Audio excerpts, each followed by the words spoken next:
All right, so I just handed out the homework format for the class. So here's what we're looking for. We're looking for professional homework. We're looking for your work to be neat, organized, and legible. Now, I know not everybody has great handwriting. I don't. So the secret there is to write big, okay? So just be sure that people can read it. And, I worked in surveying a fair amount. Sometimes when people are in a rush, their 8s and 6s might look a little bit alike, or their 5s and 6s. Okay, and keep in mind, in school, that's a little red mark on your paper. But what if you're setting grade stakes for a paving crew, and you write a 6 and they think it's an 8? That takes on a whole new dimension in that world there, doesn't it? That can really get into some big money. Okay? So what you write, people have to be able to read. It's important, and work on that. Now, it might take you a little time to start working on it, but I think this is the time to do it, not when you start working. Start now, okay? So what we want is a nice, readable piece of work that's professional in appearance and can be followed. We want an independent piece of work that someone 20 years from now can pick up and look at and figure out what you were doing. That's kind of the criteria, okay? So what we want here is we want your name, the date, problem number, page numbers on the top. We want the problem statement.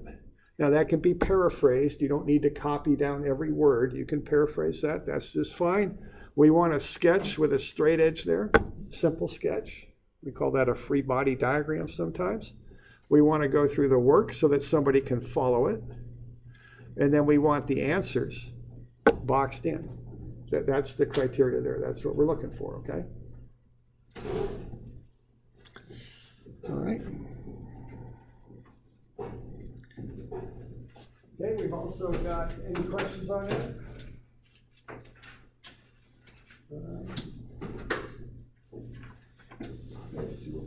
We've got a formula sheet here. This is kind of handy to have. You'll get one of these when you take the test, so it's kind of a good reason to know about that. Do you want our homework done on engineering paper? I don't have any preference for the paper, stuff like that.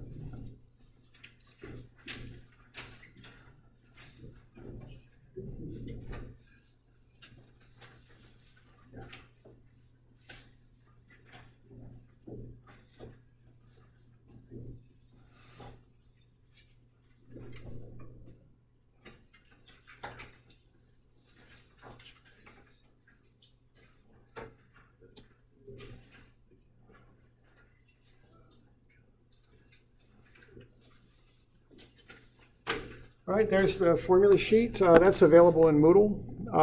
That's what you'll get when you take a test. That'll be the resource that you'll have. So that has the formulas that we use. Let's have a look at succeeding in this class, okay? Okay, this is from the Oregon State Barometer. What have you learned this year at Oregon State University? And the response was showing up for class is pretty important. And I think that's a good answer, okay? Showing up and engaging, I think, is really that's step one in succeeding. Just really engaging in what's going on, okay? Okay, this is from 1999. This is a Mars rover they sent up to Mars, and the design team, I think the design team did the units in the English system, and the operations team thought they were in the metric system, and they smashed their orbiter into Mars and smashed into little teeny pieces and didn't do anything, okay? Didn't work after they smashed into Mars, okay? So set your work out so someone can follow it, show the units, okay? That's important. It can really make a difference. Anybody watch this movie? My daughter did. 50 times, okay? Had all the lyrics to the songs memorized. That was pretty good. Okay, now, here are the characters in the movie. This is Brady, and that's Mac. Brady tends to be a little bit impulsive. Mac is more of the thinker. At one point, Mac says to Brady, I can explain it to you, but I can't understand it for you, okay? All right. What's my job? Let me explain it. But you're the understander, right? And I just want to get that across. Those are different things, okay? to understand it, you got to take what I'm explaining and process it and work with it and do the homework and do those things. That's how you learn. If you're having issues, you come in and talk to me. We'll hopefully get some tutors lined out, but it's on you to understand it, okay? And there's lots of support here to help with that. But keep in mind, to understand it, you got to work with it independently yourself. That's how you do that, okay? You got to incorporate it into what you know, all right? So I just want to emphasize that. Okay? So, if you're kind of on the path to being an engineer, so you want to start acting like a successful engineer, okay? All right? And one thing I noticed is, first, those aren't engineers, I don't think. I think they're models is who they are. But they do have every one of those people has a certain look on their face, don't they? I've just noticed that just about a week ago when I was looking at this. See what's going on there? They're all pretty engaged with what's going on, aren't they? I don't see a lot of people cracking jokes and doing stuff. I see people pretty focused on what they're up to, okay? So, to start to act like a successful engineer, come to class, engage in what's going on in here, okay? Be alert, engage with the material, do your homework. If you don't know something, ask early on, okay? Intervene early if you're having problems, and, we'll help you, okay? Get tutoring help if you need it. Those are the things I would encourage you to do to succeed here. All right. Let's see.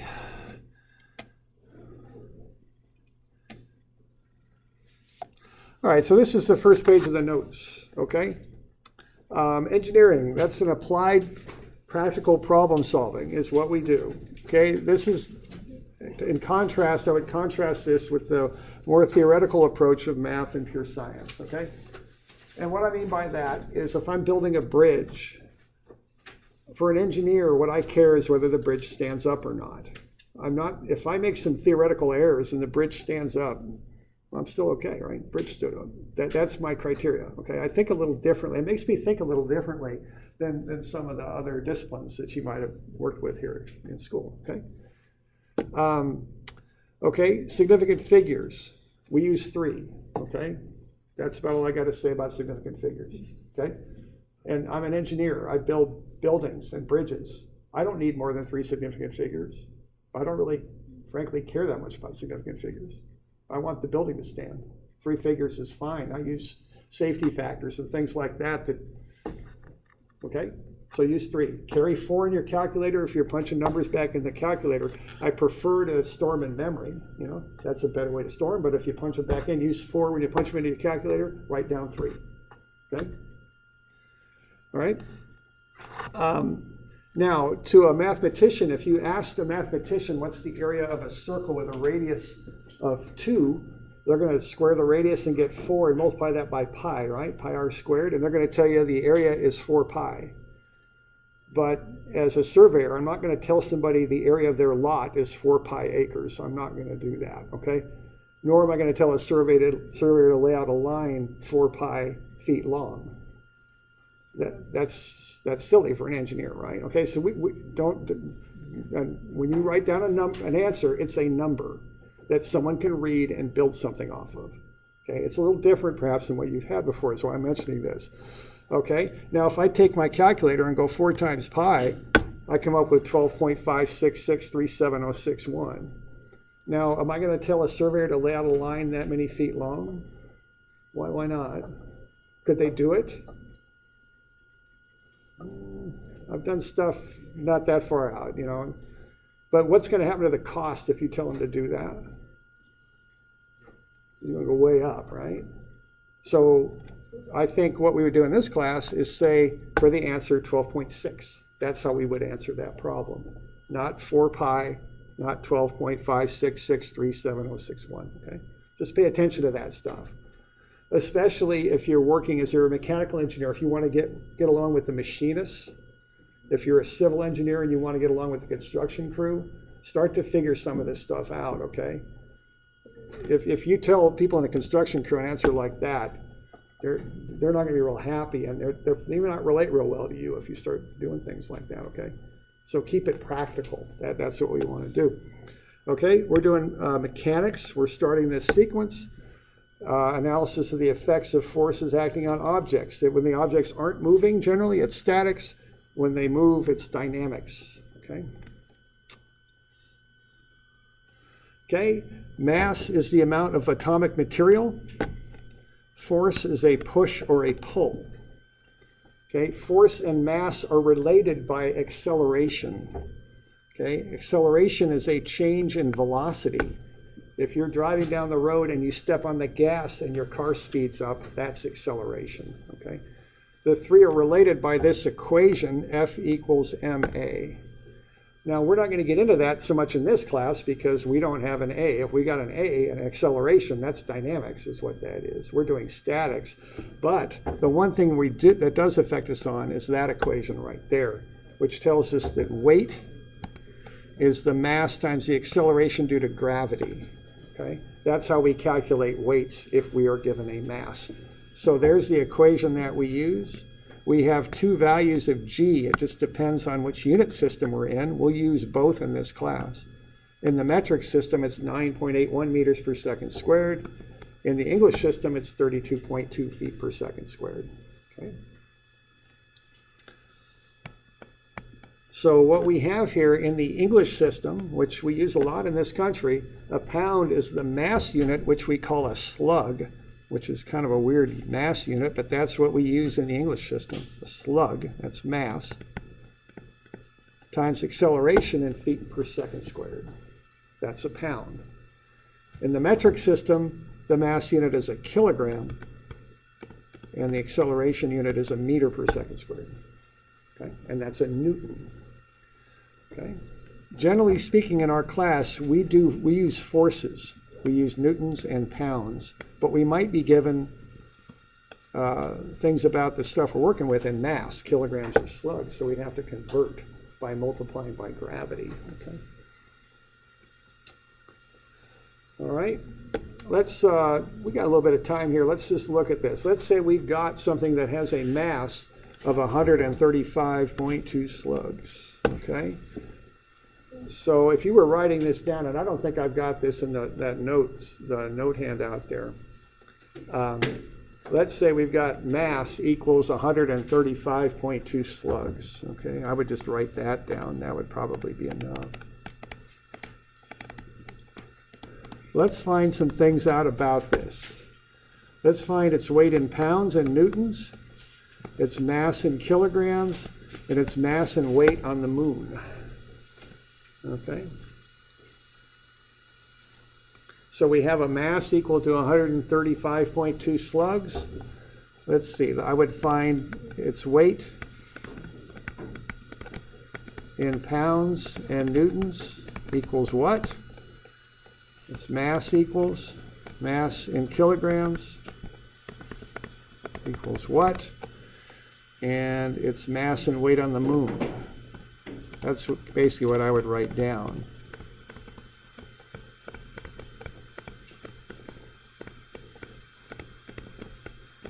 Equals what? Okay. We got a couple conversions here.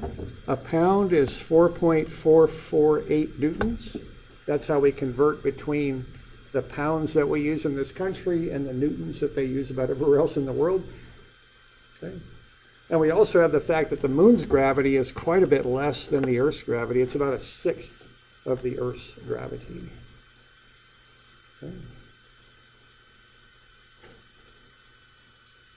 So what we're going to do here essentially is do some conversions between different masses and weights, and we're going to deal with different gravities and different unit systems.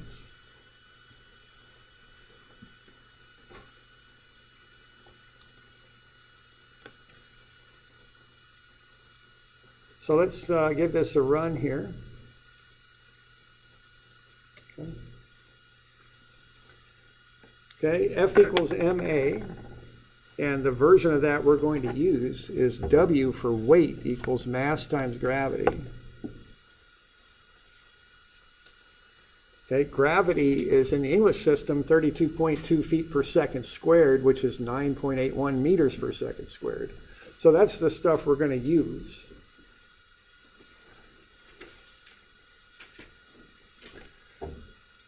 We have the mass in slugs is what you're given.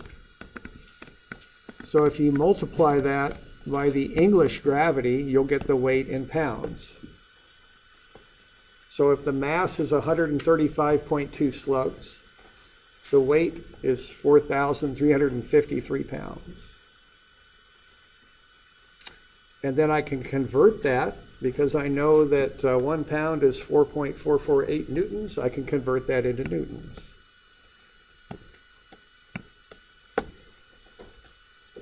Okay. So the first thing I'm doing there is I'm taking that mass, multiplying it by the English gravity and getting it into pounds. And then I convert that into newtons, given the conversion factor that I'm given. All right.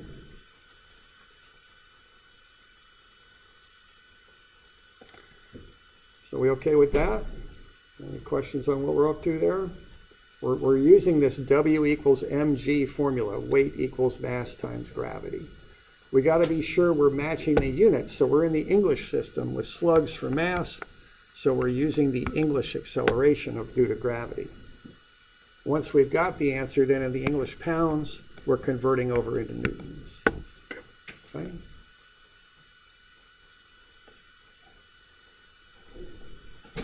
Are we all good with that? All right. Okay. All right, now we also have to figure out some stuff, I think the weight on the moon and mass in kilograms and all that, so we're going to have to get to that too. Just kind of seeing if everyone's keeping up all right. Okay, off we go. So if I take that weight in newtons and divide it now by the metric gravity, I'll get the mass. Okay. So the mass on Earth, I'm taking the weight on the Earth and dividing it by the Earth's gravity. And I'm getting 1974 kilograms. Okay. So I'm just working with this basic equation and some of the conversions. I'm just rearranging the equation and solving for the mass. Now, mass is a constant, all right? It doesn't change. It's just an amount of atomic material. So if that thing has a certain mass on Earth, it should have the same mass on the moon. The mass won't change. The weight will, because the weight is really how hard gravity pulls on the mass. But the mass will not. The mass will stay constant. Okay?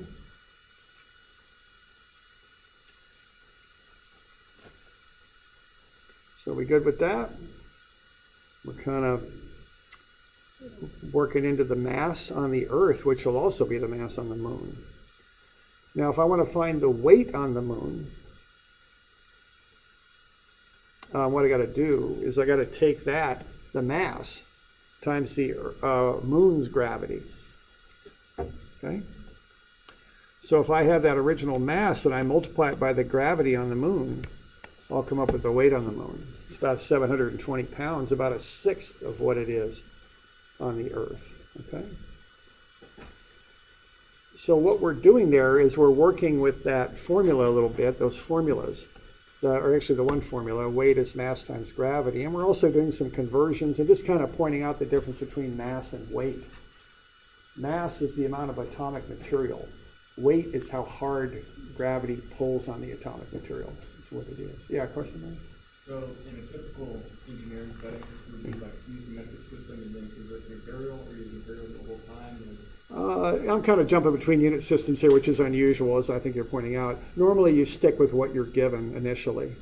You know, if you're doing structural engineering in this country, you're going to be most likely in the English system. If you're working in a lab, you're probably going to, you know, that kind of quantity, you're probably in the metric system. Labs typically use metrics, so it just depends what you're given. I just stick with it normally. Okay. All right. Now, let's see. Now, when I get to my final answers, probably I'd knock all those down to 3 significant figures and box them in like that. Now, a couple other things I'll mention before we go here. One is, if you use 4 significant figures, I don't get too excited about that. That's fine. You know, it's no big deal. If you use 5, I don't get too excited. If you start using 6 or 7 or 8 or 9, that's too much, okay, for what we do in here. The other thing is, we're all going to round a little differently. So when you see the answers I give you for a homework problem, if you're within 1% of my answer, probably all that's going on there is rounding difference, okay? So if you're shooting for one of my answers, if you're within 1%, you're probably got the same answer I do. You just rounded differently, and that's not a big deal, okay? All right, why don't I give you just one of these to do for Wednesday? How about 112, which is either in the package on page 1, or it's in that handout I gave you. And we'll make that due Wednesday, okay? And we'll cover that tomorrow if you have questions on it, okay? And I think Wednesday is the 2nd of October, right? All right. So are we doing all right with that?